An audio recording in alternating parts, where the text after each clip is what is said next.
9 chapters, 1 choice, and honestly, for a while, I couldn't make up my mind. So today we're settling it. I'm picking my first founding chapter, and also showing you everything I picked up to build the army. A quick refresher. The first founding gave us 9 loyal chapters after the Horus Heresy.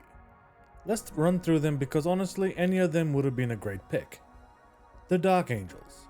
Secretive, ancient, still hunting the fallen 10,000 years later. The Blood Angels. Noble, tragic, beautiful models cursed by the Black Rage. The Space Wolves.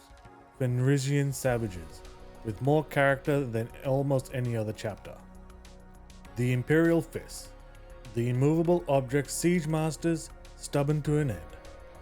Iron Hands. The flesh is weak, machine is strength.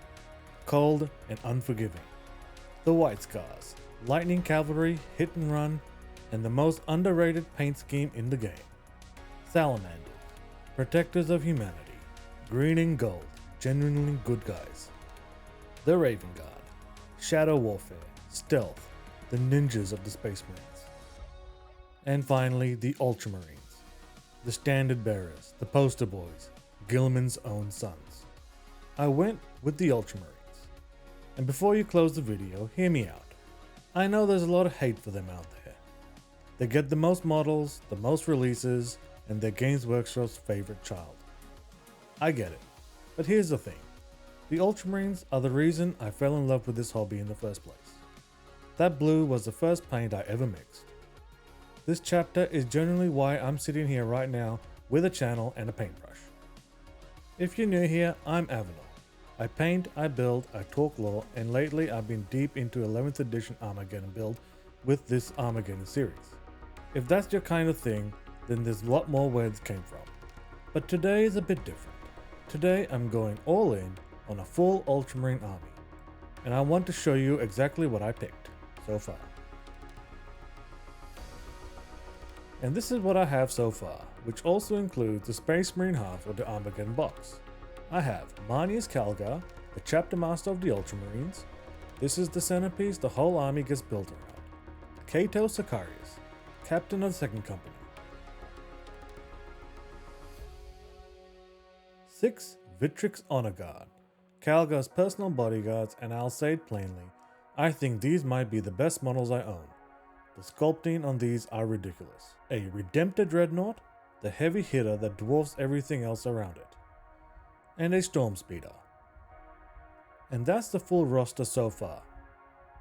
Nothing built yet and nothing painted, just laid out so you can see exactly what the army is going to look like soon.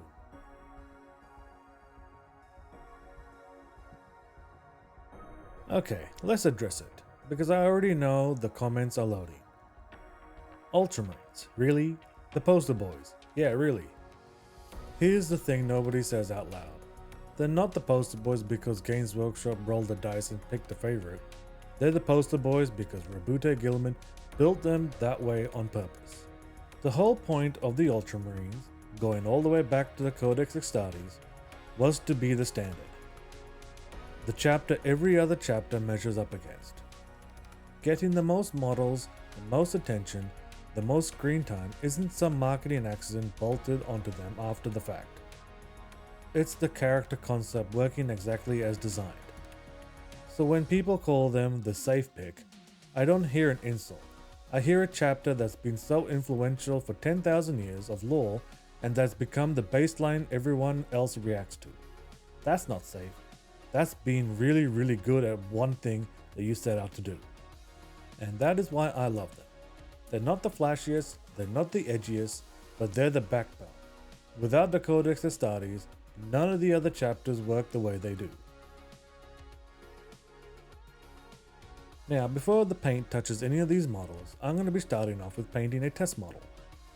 And I want to talk to you about why this step actually matters, because it's the one people skip the most. A test model is where you dial in your exact recipe, thinning ratios, layering orders, edge highlight placement, before committing to 10 plus models. It saves time in the long run, because mistakes happen on the one model, not a whole army. I've actually done about 3 test models. The first one was to dial in my blue recipe. The second model was to see where I can cut some corners. Since this is going to be an army painting videos, I didn't want to spend too much time on every single model. And the third model was to see how fast I can do it. Painting tutorials will be coming out soon. So that's it. Ultramarines it is. Half-built Armageddon box, a whole new Elite Showcase army on the way, and a test mold already underway. If you want to follow this whole army build from start to finish, painted Calgar, painted Sicarius, the full Victrix Guard, make sure you subscribe because this is going to be a series. Drop a comment and tell me, Ultramarine fan or not. And if you've got a first founding chapter you think I should have picked instead, I want to hear about it. Like the video if you enjoyed it, subscribe for the rest of the build, and I'll see you all in the next one.